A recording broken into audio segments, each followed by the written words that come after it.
Alright, what's going on, guys? I'm going to do the final walkthrough video of my shed. I missed a few parts during the time lapse, but this is going to be the final exterior walk around of this 10 by 10 shed that I built. The true dimensions of the shed are 10 foot in width by 10 foot 7 inches in depth. This is considered an accessory building that does not require a permit by local building bylaw, and I'll just give you a final walk around of the exterior and then I'll do the interior. So this is what it looks like. It's detached from the house. I got all the building supplies at Home Depot.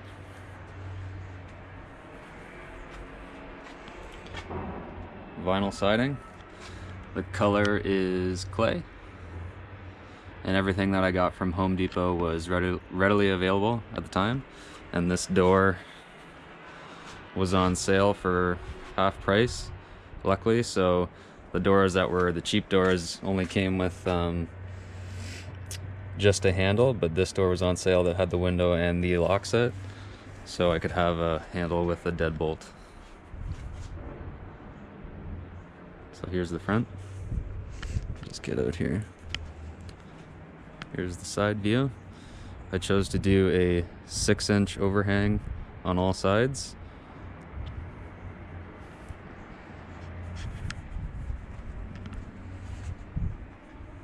If we can get a good view. Here's from the back side. So I used aluminum soffit and fascia for the fascia boards and aluminum drip edge. I chose to use 3-tab shingles for the roof. I used 15-pound felt underlay underneath the shingles, and the starter strip I used the 3 tabs just flipped around, and then the ridge cap, I just trimmed the ridge cap to use from the 3-tab shingles. Here's just a close-up of the fascia and the soffit, kind of on the edge on how I did that.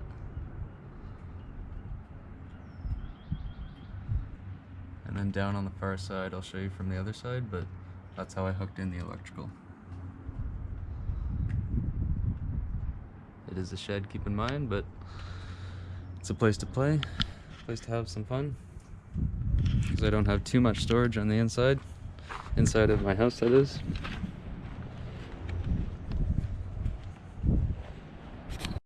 I'm just going to do a bit more of a close-up on how close I got to the porch here and how much of a difficulty this was to do the siding, and I had to reduce the overhang on this side. This is actually about 4 inches on the front, just because I was having a tough time getting my arms up in there at the top and to attach the vinyl siding and the soffit and the fascia.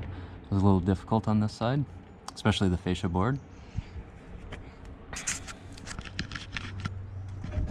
see it on this side again. Alright, just one more shot from the outside. Okay, I'm just going to show you how I did the electrical real quick.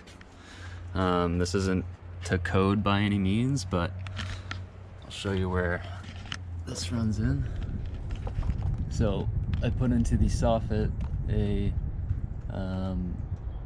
this is an electrical, I don't know what to call it, but a connector. It's used for a block heater in a vehicle.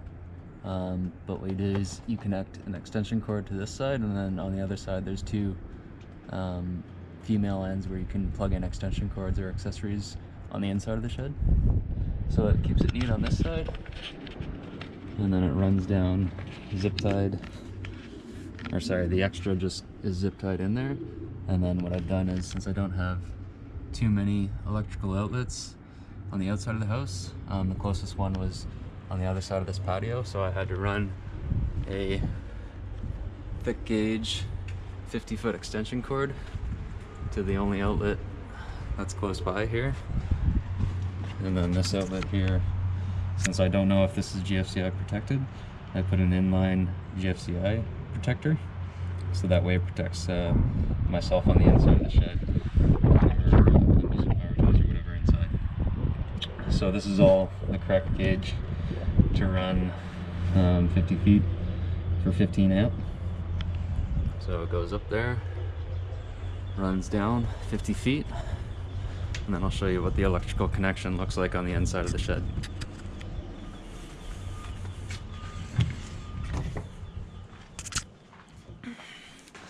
Let's get some lights on here. I'll give you a further tour of the inside of the shed in a little bit, but let me grab a stool and I'll show you the electrical connection on the inside. Okay, I'm just on the inside of the shed now, standing on a ladder. This is the inside part of that electrical connector. Just coming up here, you can see on top of the soffit, sort of. Let's see if I can zoom you in there a little bit. Alright, so that's where the top of that connector comes in, and then as you can see there's two, I don't know what you call them, dongles, two female ends that come in. And what I've done on the inside of the shed, now this isn't to code by any means, but this, it'll get by for the time that I need it. I've run two power bars that have 10-foot cords on them. This one comes in, runs that yellow cord, and then runs down to there. And so that way when I come in the shed, all I have to do is flip this switch here, and then that turns on my lights, at least at where the rafters are. And then the other one runs along here, 10-foot extension cord to this power bar, and then this one serves my workbench, so this one turns on the lights above my workbench and then underneath the cabinets. So like I said, the dimensions of this shed on the walls are 10 foot in width, so that's 10 feet across this way, and then in depth is 10 feet and 7 inches. So basically when I built the walls, the width of these walls are 10 feet exactly, and then I made these side walls also 10 feet, but these walls, as you can see, are just on the outside of these 10-foot walls, so essentially just adding the 3.5 inches on each side of the side walls gives you 10 foot 7. So that's how I was kind of planning things, because I wanted to maximize the space in here available to me and still be under the bylaw requirements for an accessory building. I also chose to do rafters because I wanted to maximize the space for storage. What I wanted a usable space down here that was, you know, not taken up by just random stuff like this that I still need to build a shelf for. But I wanted to maximize the space for working and then have storage up above out of my way. And I wanted good lighting, stuff like that. So that's why I chose to do rafters. Like I said, I didn't time lapse the fascia or the roofing. I should have, but what I did was I used a 2x6 ridge board, and then I used 2x6 on all the fascias. You can't see them from this end because they're on the other side of the sheathing, but you can see the 2x6 ridge board. So what else? I used 7/16 OSB sheathing on the roof and the walls. What else can I say real quick while I'm here? So that's pretty much structure-wise. I probably should have done 2x6 for the loft here, just to hold that weight. But it was too late by the time I built it. But what I did was I put the weight towards the outsides anyways. I just had the extra 2x4s here to hold up those 2x4s. So it's safe, but I wouldn't put too much weight towards the center just because these are 2x4s. So probably should have used 2x6 there, but it'll work for the way I need it. I'll give you a breakdown of everything else here in a minute. Okay, now that I've spoken to the electrical a little bit, I'm just going to talk about the lights for a second. So what I did was from Amazon, I think these are called Barina LED lights. They come in 4-foot strips. This was a pack of 6. these two, and then 4 above the workbench. They're very low consumption on power, so that's one of the issues here is I just have one, essentially one outlet running to this shed. So I need to minimize the amount of power draw that I have in this shed to maximize the rest of the use of the electrical equipment that I have in here. And I still want enough to be able to have lights on and run power tools at the same time if I need to.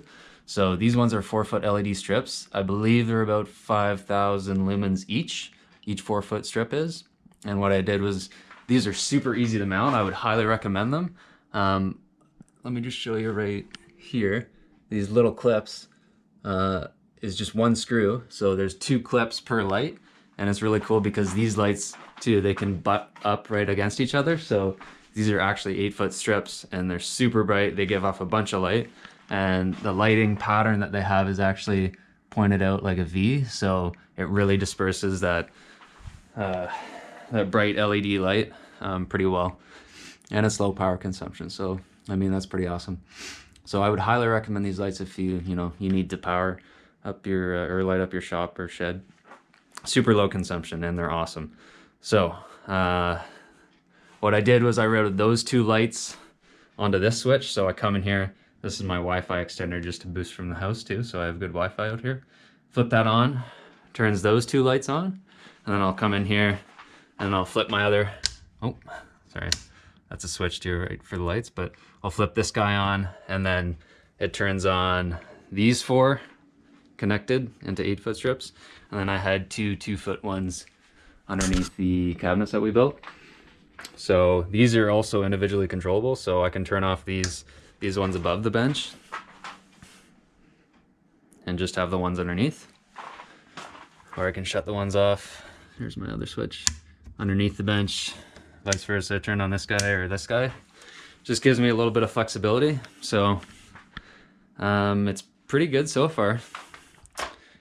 I ran this little guy just to power a couple other small things down here. So I'll break down the bench and everything else next. All right, so this is the view from the outside of the shed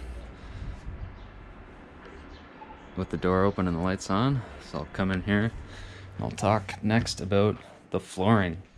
So I got this flooring off of Amazon again. Actually, I got a lot of things off Amazon. Amazon has been pretty helpful. So this flooring is actually a thin, or I think it's rubber vinyl flooring. It's about 2 millimeters. It's just got a diamond tread pattern to it. Black, super durable. And it's actually been holding up pretty well to even my toolbox rolling over it and stuff, and it hasn't punctured, or even this with me sitting on it hasn't punctured, so I'm pretty happy with that. I'll just show you. I got a little bit of the roll left here, so that's how thick it is. So basically under this is the concrete that I poured. There was an existing about 6x6 pad, so I had to extend to the extra to get it to the 10 feet and the 10 feet 7. But basically the concrete kind of for a shed slash workshop here is a little cold, so this really makes it a little more cozy and fun to work in here, and looks pretty nice. So I'm happy with that. They come in, that roll came in 4 foot, I think it was 4, it was either 3 or 4, yeah, I think it was 4 feet, yeah, 4 foot strips, because this is the seam here, and as you can tell, I mean, you can't notice the seam. It actually looks like there's a seam there, but there's not. So those seams are kind of invisible. Makes it look good, functional, durable, works nice. All right, what can I talk about next? Why don't we talk about this whole workbench setup? So I didn't do a time lapse or anything of the workbench, but my plan here was I wanted to fit my toolbox underneath the loft, so it just barely fits underneath. This is the donation toolbox from my dad. It's awesome. This thing's probably older than I am, and it's already got all the cool stickers on it. And then fill up the rest of that back wall. I wanted to fill it up with the workbench. So my dad came down and helped me build The plan actually was just to build the lower cabinets, and then I wanted to put the pegboard across the top. But after doing the lower cabinets, and we're not completely done, I still need to, I'm gonna paint the cabinets, and the doors are coming as well. So I'm not building cabinet doors, but they're gonna have cabinet doors and everything's gonna be painted, so it's nice. But my dad came down, we built the lower cabinets, and then we actually ended up having extra material and just decided to build the two uppers. So that way we can store like paint cans, and then wax and car detailing products on the right side is kind of what I have up there, and that's just, yeah, paint cans and stuff like that. So I mean, I still have some extra supplies that I need to organize and get rid of or use, but these lowers, it's room to store all my tools on the right side and left side, and then some extra other stuff down there. What I did for the workbench top, so yeah, actually, I'll just mention this real quick. So this is cabinet grade maple plywood. I think it's 3/4 inch plywood. Good cabinet grade stuff, got it at Home Depot. And then what we did for the face frames were poplar across the front. Sorry, face frame there, and then we did the poplar to trim out the front of the workbench top. So the workbench top is essentially just a sheet of plywood, the maple grade plywood. And then what we did was we bought a extra box of oak hardwood flooring that was left over from some other guy's job, and just used it to make a good hard working surface here. So I mean, I was looking for some harder hardwood flooring, and I wanted solid hardwood flooring, nothing that was engineered, because I wanted a nice hard work surface. But I was looking for hickory or maple, but just because they're a little harder, but all I could really find at the time was oak. So I was happy with that. I think I got the box for like 80 bucks or something, so it's not too bad. And then I had enough to trim out the back here, just at the back. So a little closer look just at the bench. And then the uppers. Like I said, the cabinet doors are on the way. I've got some painting to do. I kind of just wanted the temperature to come up a little bit before I started painting, but we'll see what happens. Up next, I'll talk about the pegboard. So this pegboard, also got off Amazon, is called Wall Control, and it's actually like their own proprietary system for pegboard, but it accepts the regular pegboard holes or their special slot hooks, which kind of stay in a little bit better than standard pegboard. This is the first time I've used pegboard, but apparently this stuff is like super heavy duty compared to the regular kind of compressed cardboard pegboard that you get at Home Depot.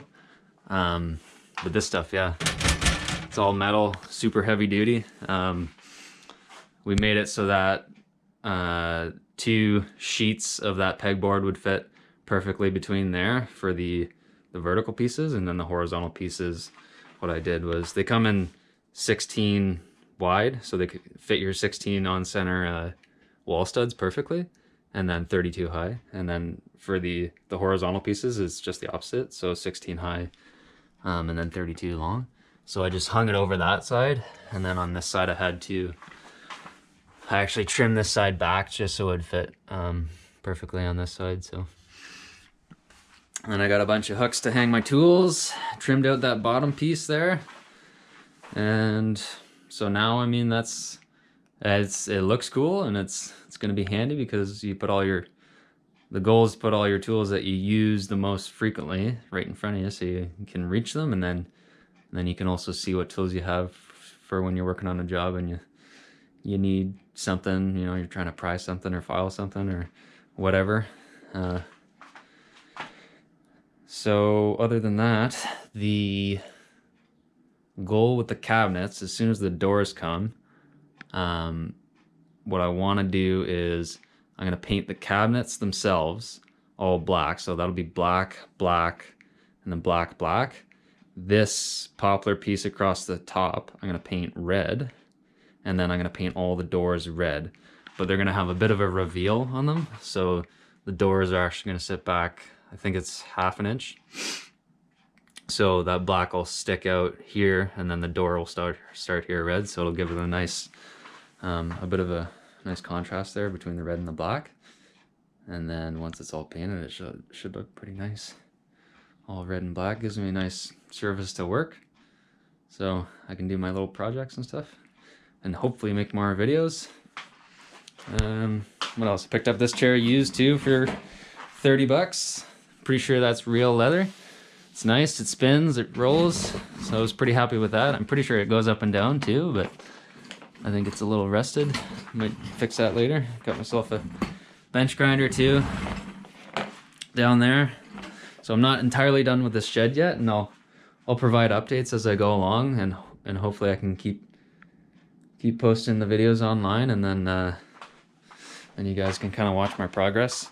So I wanted to build a shelf above here to get this crap off the ground, and I need to reorganize my extra wood, and I was thinking about putting my bench grinder on top of a shelf here, and I was also thinking about getting a used drill press maybe. So yeah, that's kind of the whole update here. I'll just give you one last spin around and view. Just got my bike hanging up there and my snowboard. Fire extinguisher, mandatory. And then that's a 8-foot ladder. And then my step stool, shovel, etc. That's the extra roofing underlay. I gotta get rid of that. Actually, I think someone's gonna come and buy that soon. And the same with the extra building wrap. But yeah, other than that, I'll keep you guys updated with the progress, and I'll hopefully keep making more videos and post more videos about the shed build. And once that's done, I'll move on to the small projects. One more quick thing before I tap out here is I just want to show you my speaker setup. So this is just a small mini amplifier. Also got that off of Amazon, but I had that from a while back. And then I picked up these passive speakers. They're actually KEF speakers, some older design to them. They actually sound pretty nice. And what I can do with, here, let me get this on. What I do now is my input to my left and right just runs to my auxiliary cord, and then I can just pop in my phone there. And then I have an app on my phone which through my Wi-Fi connects back to my computer, which is my server basically for all my music. So I can crank out the tunes while I'm out here. And then I got my old laptop in here as well, so I can use it for the smaller Arduino projects and stuff like that. Yeah, so thanks for watching, guys, and stay tuned because there's more to come.